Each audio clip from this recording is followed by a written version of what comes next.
Welcome. This is a express class, so they're around 30 minutes-ish, 30 to 35. That's what I try to aim at.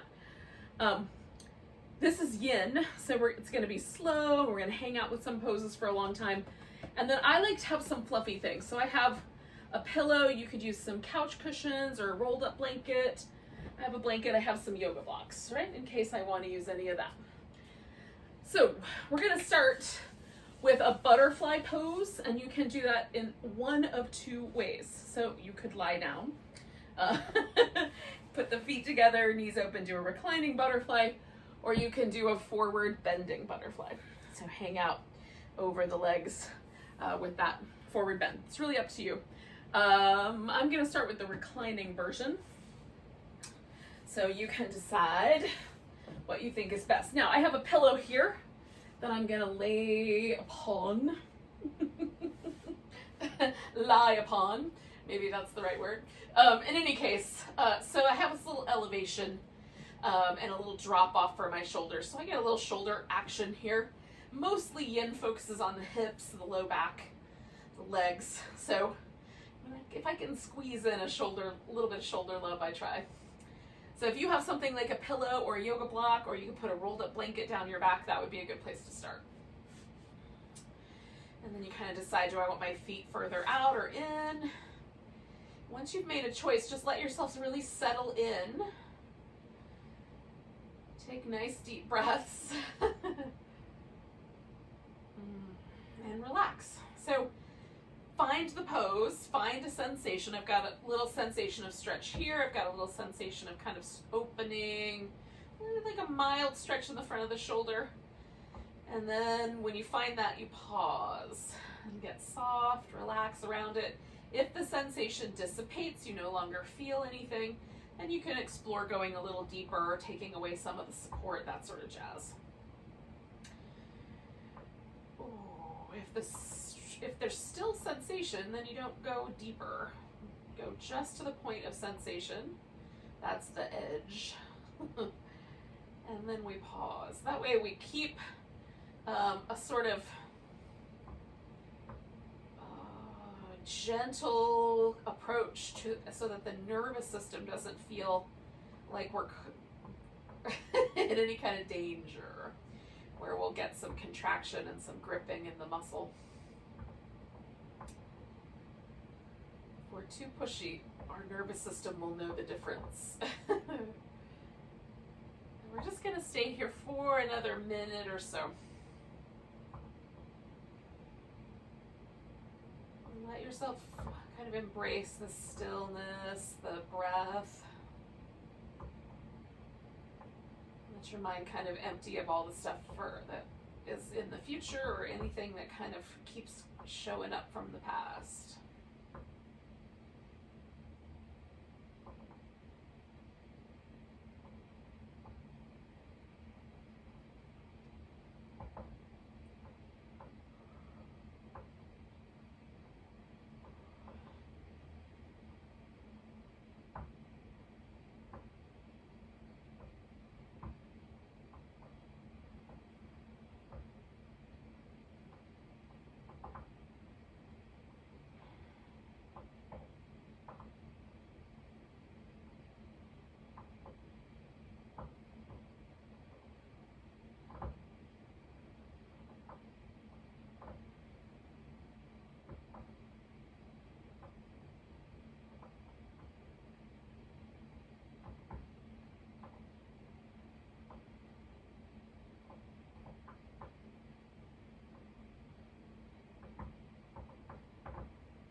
Alright, yogis, we're going to take the knees and bring them together, and then I'm going to extend my legs out, and if you're seated, you might want to roll up first, and then extend your legs out.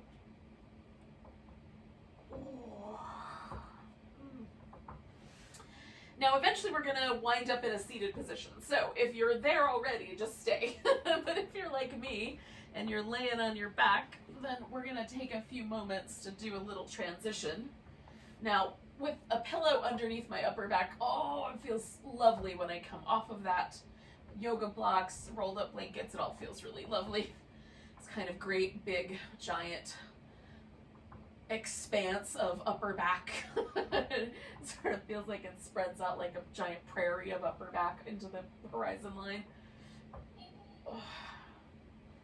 Oh, it's quite delightful. So when you've had enough of just marinating in that, then you can come to a seated position.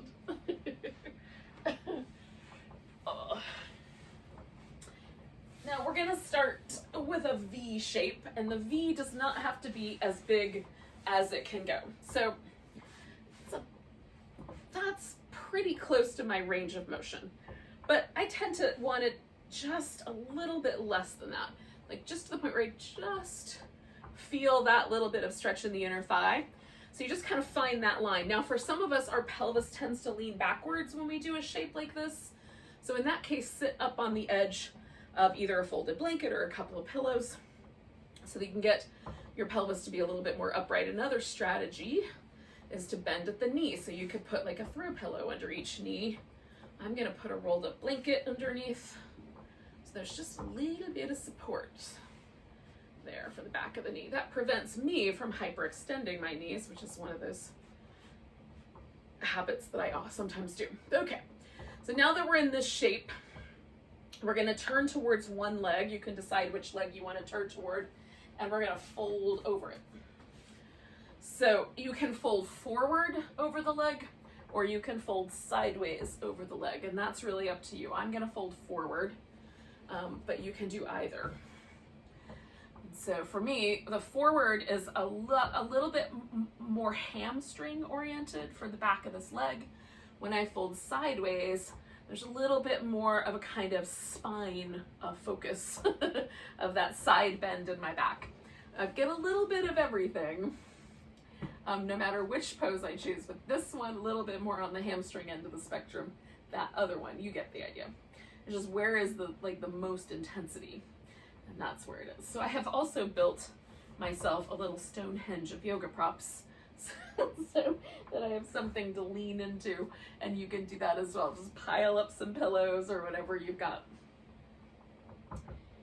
Or you can just, hang out wherever you land. Now, for me, there's an inner thigh stretch on the leg that is on the opposite side, a hamstring stretch on the leg that I'm folding over, and then I've got this kind of like side bendy sensation in my lower back on this side. So it's not as intense as a full side bend, but there's just a little bit of that asymmetry of stretch in the lower back muscles.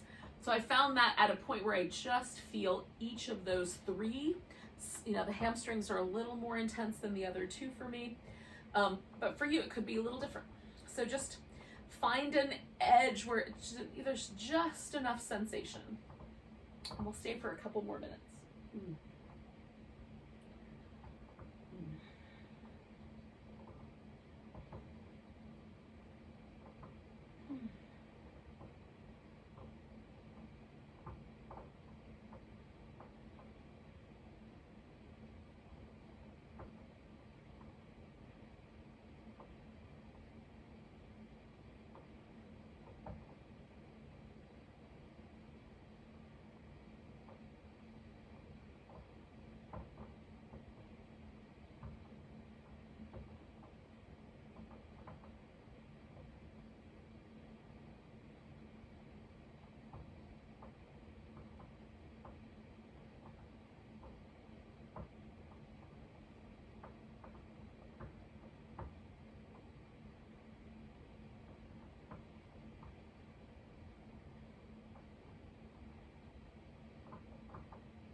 more breaths, y'all.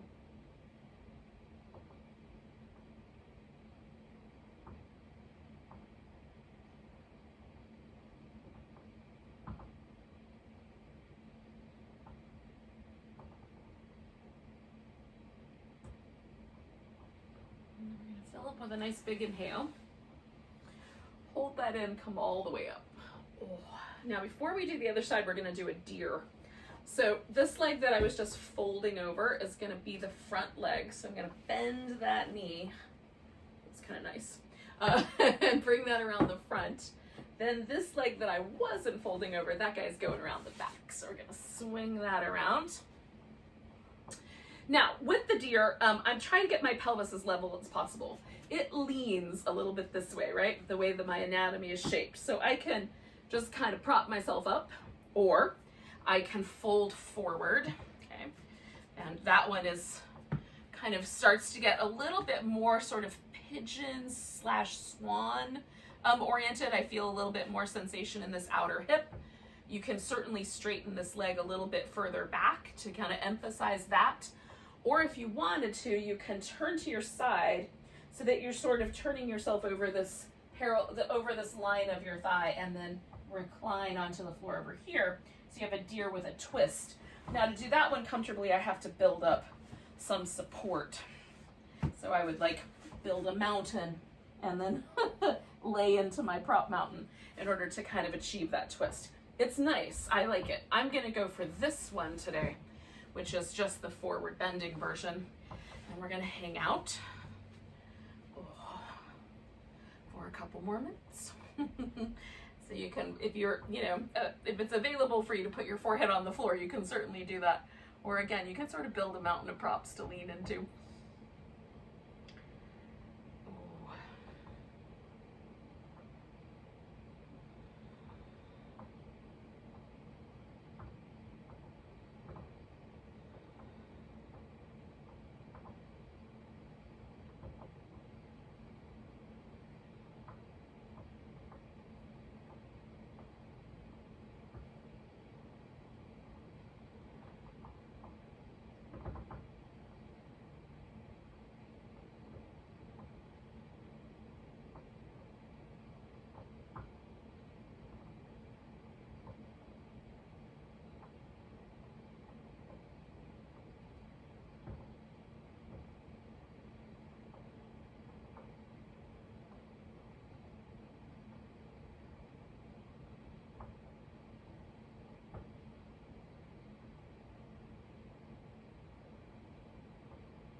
Stay for a bit longer, but if you wanted to, I kind of wait until we get close to the last minute here for this. If you wanted to, you could sort of eagle your arms and give yourself just a little bit of a stretch through the back of the shoulder for our last minute here.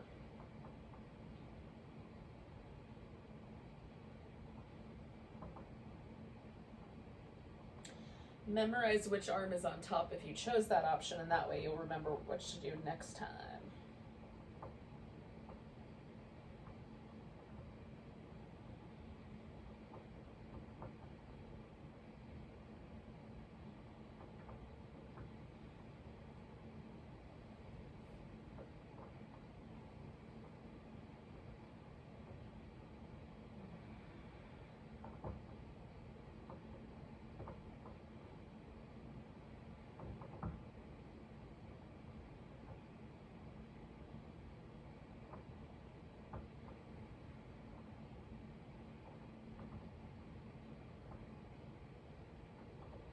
So we're going to take one more big breath where we are.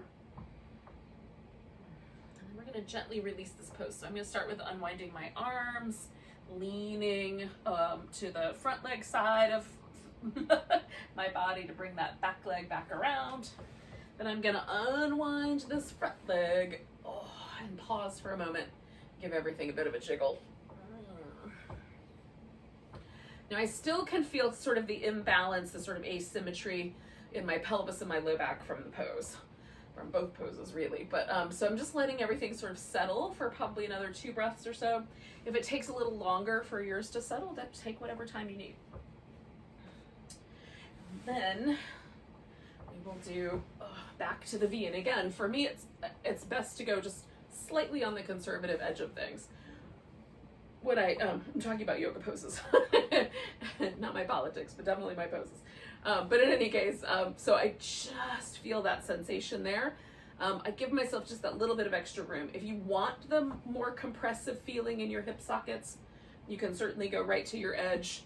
Again, as an older person who is hoping that I can keep my natural hips as long as possible, I have changed my thinking a bit on how compressive I want to be inside my hip socket. In any case, so I'm a little more gentle over here, but choose your own path.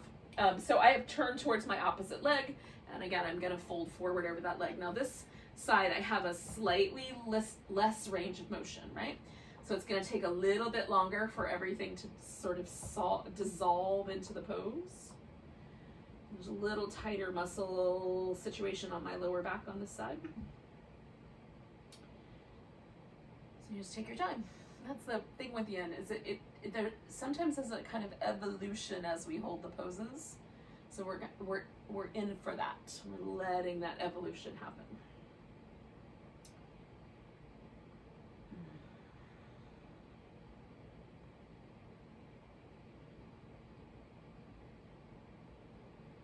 Just pay attention to your body, to the breath, to this notion of being relatively soft and still within this sort of, interesting sensation.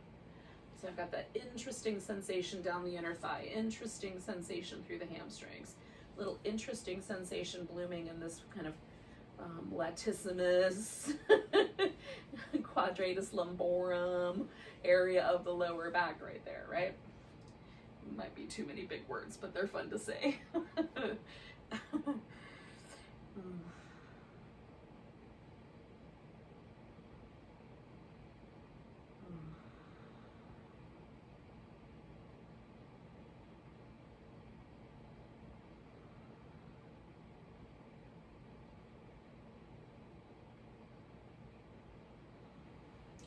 Now I've got just a tiny bit more sense of freedom. So I'm just taking myself slightly more over that right thigh. So just a little more evenly over the leg. That's all that was required to come back to that sense of there's a little something happening there. So again, we relax in.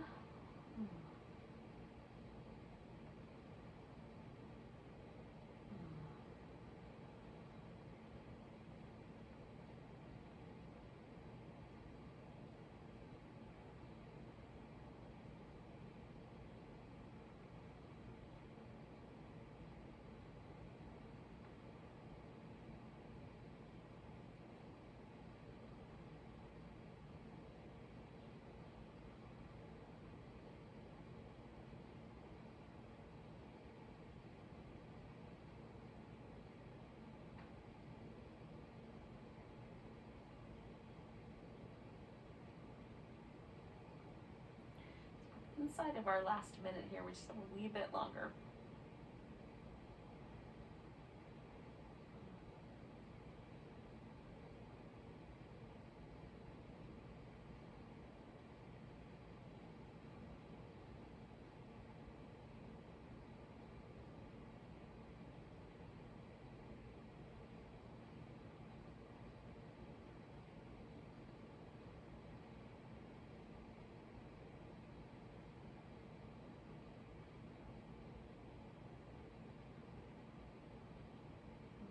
So we're going to take a nice big breath. And then come all the way up. And again, we're taking our time transitioning into the deer. So I'm going to bend this leg. That's going to be my up front leg. I'm going to take this guy and swing him around the back. Find what feels like an okay positioning. I go about 90 degrees, but nobody's getting out a protractor. You can slide that leg a little further back, a little further forward as you see fit. And then again, we're just, choosing one of those options, folding forward, sitting up, taking that twisting kind of over to the side, forward bend. Letting ourselves kind of settle in, letting finding that place of stillness within the kind of percolation of the sensations of the pose.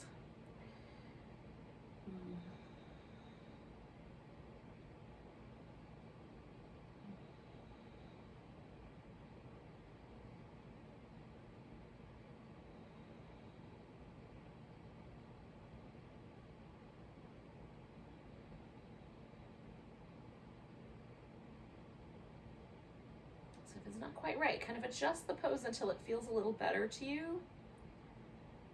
And then try again to kind of come to a place of nice, kind of easy stillness.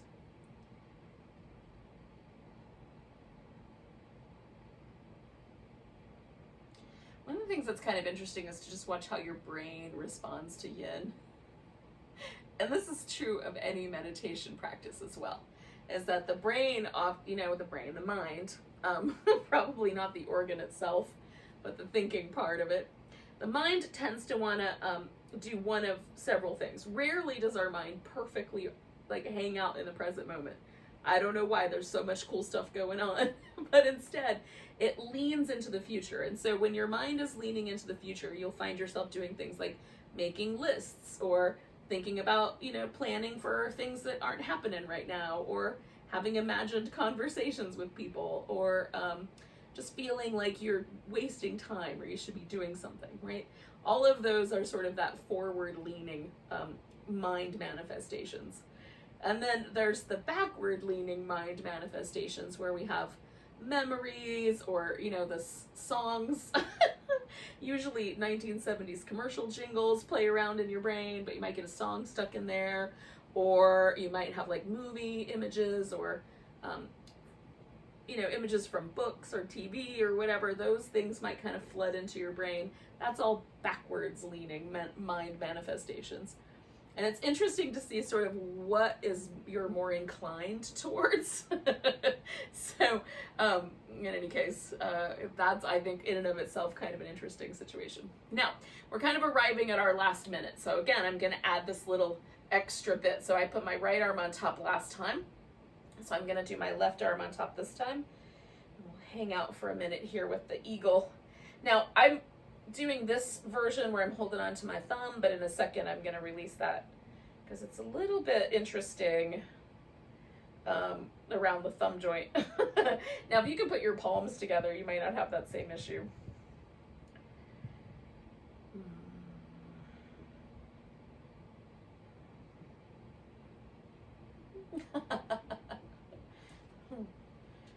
We'll stay for about 30 more seconds. Well, hello. Good morning, sunshine.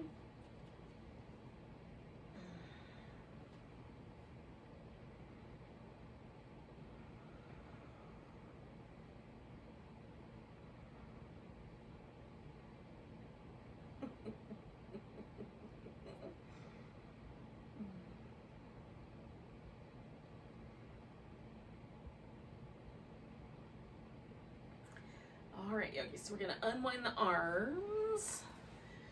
If you're in the twist, you come out of the twist a little bit first, and then we're going to lean to the side and unwind the legs. Okie dokie. Now give yourself a little bit of a release. All right, so we're going to end practice with a back bend, and there's a couple of options.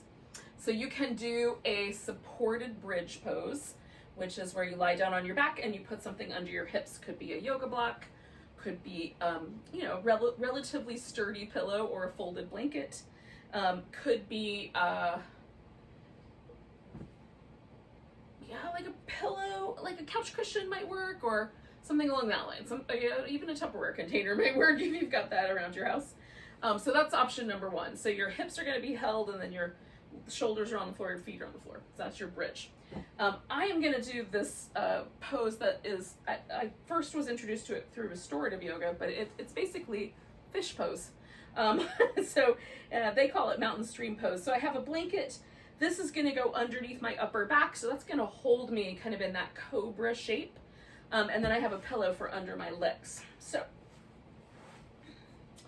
you could do this with just the upper back and not have something under the legs as well. That's a little closer to the fish pose. Trying not to squish small furry creatures that have shown up here. Now, the placement of this blanket is important if you're doing this version. It should be kind of at the bottom edge of the shoulder blade. And if I were to draw a line from about the middle of my breastbone down, it would sort of intersect that blanket, whether, in some point it would intersect it. And then the top of my shoulder is just barely suspended off the floor, and the weight on my head is very, very light. So I have this kind of sense of the fish, right? Where normally in the fish pose, the crown of the head is the only thing touching. In this case, it's the back of my head, but there's not any pressure on the neck. This is the important bit. The weight of the rib cage should be held by the blanket, so the head is very, very light. If that's not the case, you might decide to kind of slide the blanket a little up or down just a notch, or slide yourself up or down over the blanket, or take a second blanket and put it under your shoulders so that it has a place to land, right? I'm going to take my arms out like a T, I think. So you could do like cactusy arms, like a swallow, or you could do a T, or you could have the arms down lower if you like. Just find your spot. So this is going to be our last sort of formal pose, whether it's the bridge or this. And if none of this is sort of working for you, you could certainly flip over onto your belly and do a sphinx. That would be fine too. We'll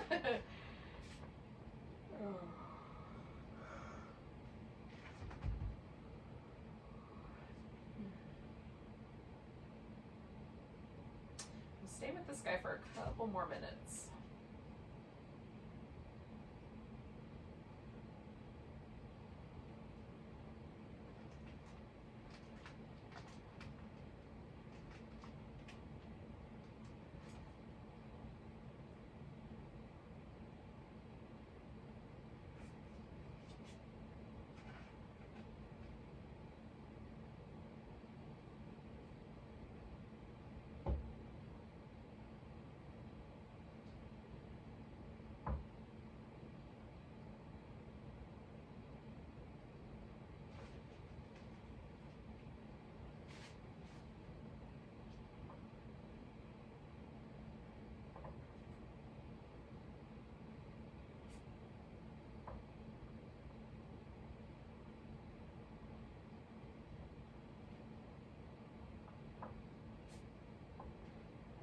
All right, yogis, we're going to stay for one more minute here.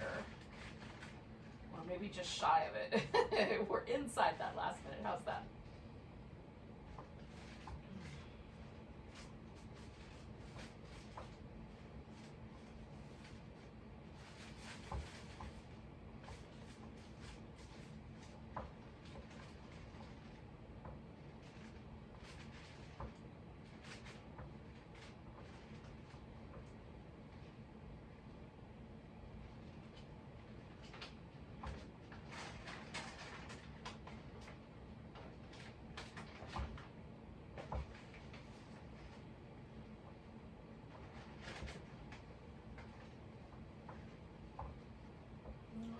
So we're going to take a nice big breath.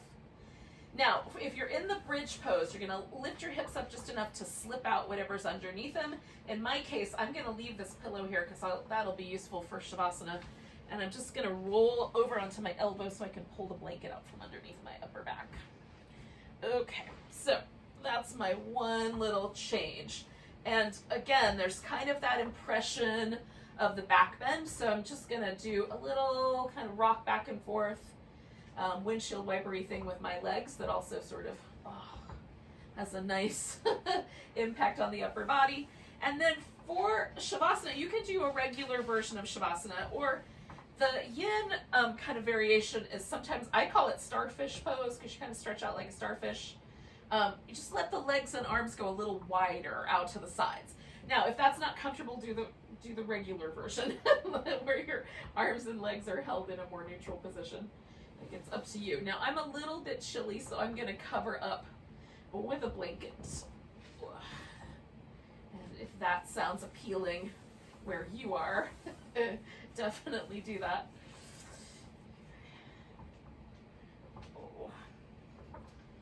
Okay, so I've got kind of a starfish shape going here. And then I just let myself sort of tuck the shoulders in, tuck a little bit, make sure the low back is happy with the arrangement. That's the pillow under my legs helps my low back because it keeps my pelvis more neutral. There's a tendency, if you have a little junk in your trunk, you know, there's a tendency for the low back to kind of hyper arch. So this is a little softer, a little kinder. And we're gonna stay for just a few minutes here, about 3 or 4. But let yourself relax as completely as you can, especially unwind the muscles in your face. And let your eyes get a little heavier and a little kinder. So it almost feels inwardly like you're smiling with your eyes. Let the mouth relax, the teeth part just a bit, so the lips get really soft and fluffy like little pillows.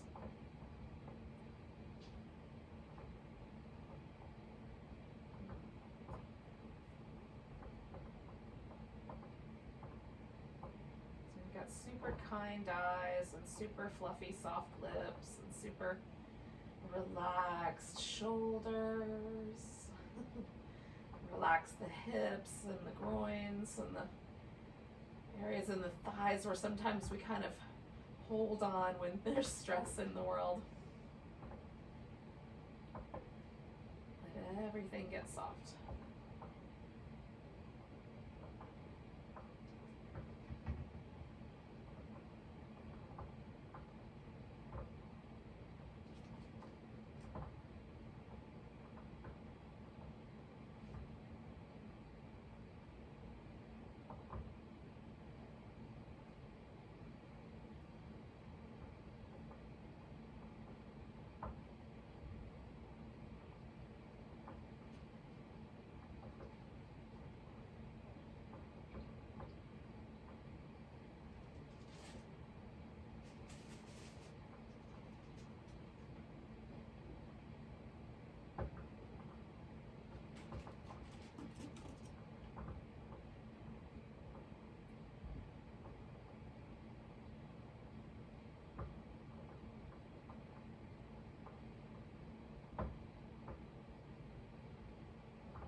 All right, yogis.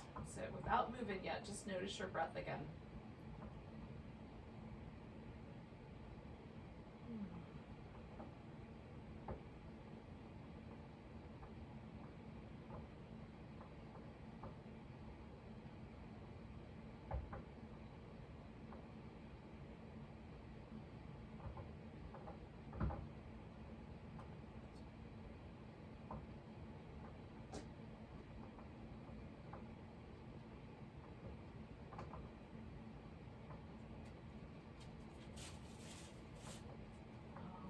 Take a breath down to your tiptoes. Let go with a sigh. Wiggle your fingers and toes. Stretch them out. Wiggle them again. Stretch them out. Give your wrist and ankles a little movement. Oh, that feels nice. Oh. And then we're going to kind of bring ourselves around.